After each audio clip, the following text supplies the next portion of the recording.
இந்த வீடியோல தாவா கெட்டட் இந்த வெப் சீரிஸோட கதைய தான் பார்க்க போறோம். படத்தோட ஆரம்பத்த வந்து புருஷன மயக்கிற மந்திரத்த வந்து டப்பா டப்பாவா வந்து வீடு வீடா வித்துட்டுருக்காங்க.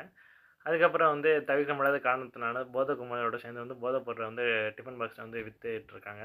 இது வந்து யாருக்குமே வந்து சந்தேகம் வரல. நெறைய ப்ராஃபிட்டும் வந்து பார்க்குறாங்க. அதுக்கப்புறம் என்னன்னா வந்து பெரிய பிரச்சனையில வந்து மாட்டிக்கிறாங்க. இவங்க வந்து நெறைய பணம் தரணும்னு சொல்லி இவங்களோட ஏஜென்ட் சொல்லி கேட்குறான். அதனால என்ன பண்றாங்கன்னா வந்து ஒரு மெடிக்கல் ஃபார்மா கம்பெனி இருக்கு. அதுல வந்து அந்த மாத்திரைய சாப்பிட்டு வந்து நெறைய பேர் வந்து ஆக்சிடென்ட் இறந்துறாங்கன்னு சொல்லிட்டு வந்து நெறைய கேஸ் வந்து போயிட்டுருக்கு. அந்த மாத்திரைய வந்து இவங்க வந்து மொத்தமா வந்து திருடிட்டு வந்து அத வந்து மிக்ஸ் பண்ணி வந்து புதுசா ஒரு ட்ரக்குன்னு சொல்லி வந்து மார்க்கெட்ல வந்து விக்க ஆரம்பிக்கிறாங்க.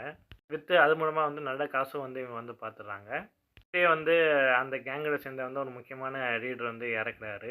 அப்புறம் அந்த பார்மா கம்பெனில வந்து மாடுலாங்கிற மாத்திரை மூலமா வந்து நெறையா பேர் வந்து இறக்குறாங்கன்னு சொல்லிட்டு ஒரு இன்வெஸ்டிகேஷன் ஆஃபீஸரும் வந்து ஒரு லேடி கான்ஸ்டபிள் வந்து கண்டுபிடிக்கிறாங்க. இதோட இந்த படத்தோட கதை முடியுது. நன்றி.